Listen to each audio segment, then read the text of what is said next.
I think it's been an extremely exciting journey for us. I think I always say that meeting Strand was a very chance opportunity because we were in the middle of looking at ways in which to meet our customers' needs from an information management perspective. And I don't think we were really absolutely sure how to do it. The conversations we had and the demonstrations you gave us basically gave us a very clear indication that we didn't need to start from scratch.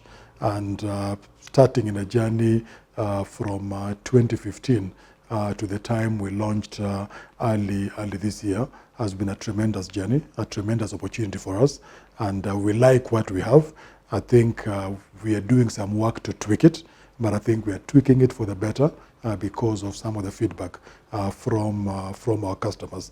But so far, the experience has been very positive.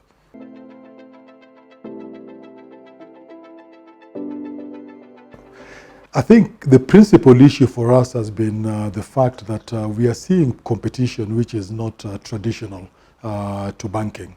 In a lot of things we are doing, competition which is much more agile, competition which is supported by some of our international competitors. And so that's been one imperative.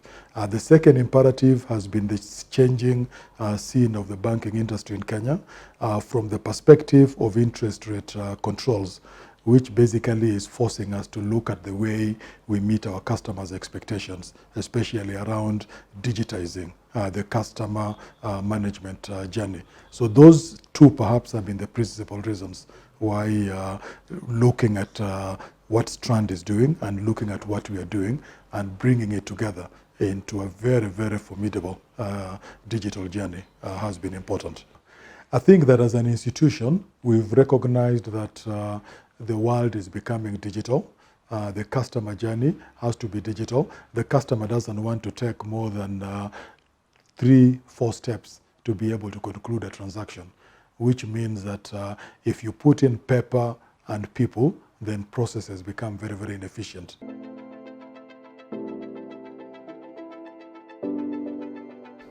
I can say that they are responding reasonably well, not as well as we expected.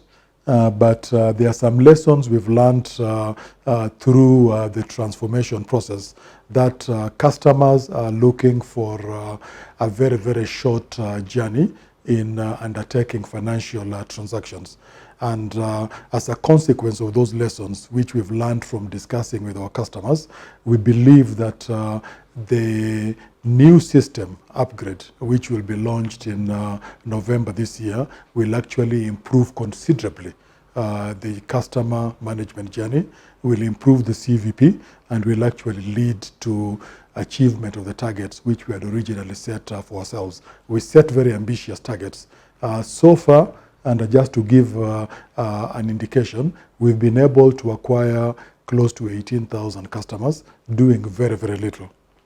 Now, if you look at CBA from the past, the traditional bank has taken almost 53 years to acquire 75,000 customers. So to acquire 18,000 customers in less than 6 months is an achievement, but we believe we can accelerate it.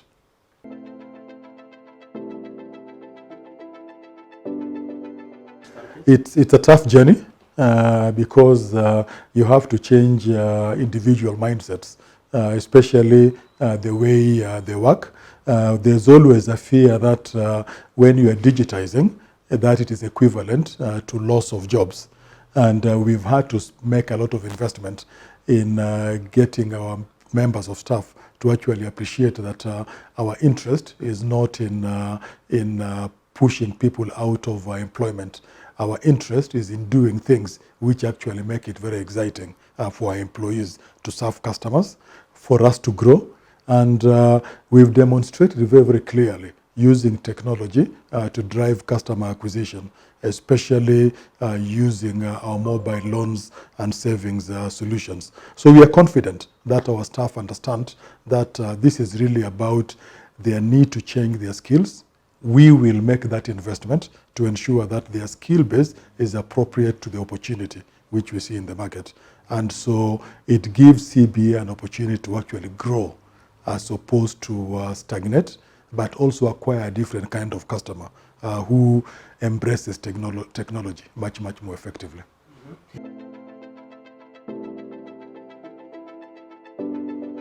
Okay.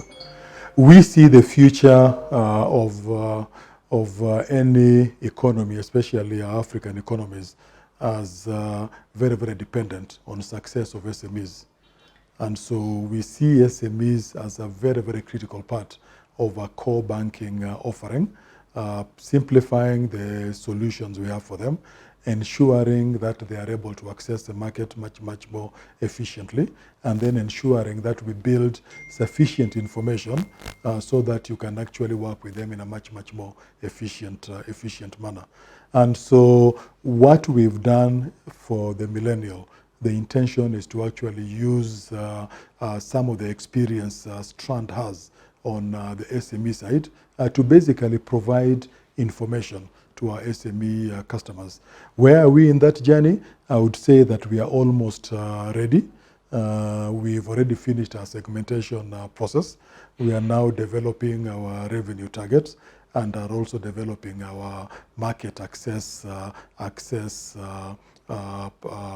solutions in terms of how we will serve them and what kind of things we need to build from a decisioning perspective to be able to ensure that we can acquire them. Now we are starting from a good foundation because as a bank, we already have more than 5,000 SME customers. So it's a good foundation out of which to start.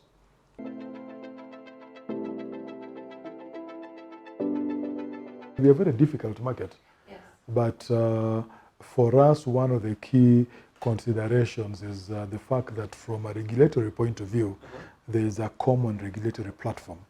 So if you get approval for one market, you have access to at least 12 markets. Across all Africa? Across French West Africa. Oh, yes. And then there is the central side of French Central Africa, which also has a similar arrangement. Okay. And so what this opportunity basically gives us is an ability to enter a lot more markets. Now, our journey is going to be to drive a digital transformation across every market we are going into. And so this presents us with an ability to actually change. We've had to learn a hard way, and we are in a very competitive market. So we have to reinvent ourselves. There are very few markets where you've got close to 50 banks operating in one small market. You go to Tanzania, there are 68, I think, now, banks. Uganda has about 24 banks, and Rwanda has about 15 banks. So it's very competitive. Very much. And each market has a very strong homegrown competitor for us.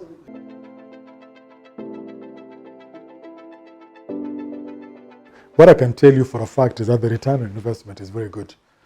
Because typically, if you look at a bank in Kenya, the investment return expectations, which is linked to return on equity, is normally between 25 and 30%. The global average for return on investments for the financial services industry is somewhere between 7.5% and 12%. In the rest of sub-Saharan Africa, take South Africa, it's sitting at about 15 to 20%. And so if you are achieving an investment return of between 25 and 35%, you are actually sitting very pretty. Our digital transformation is achieving an investment return in excess of 100%.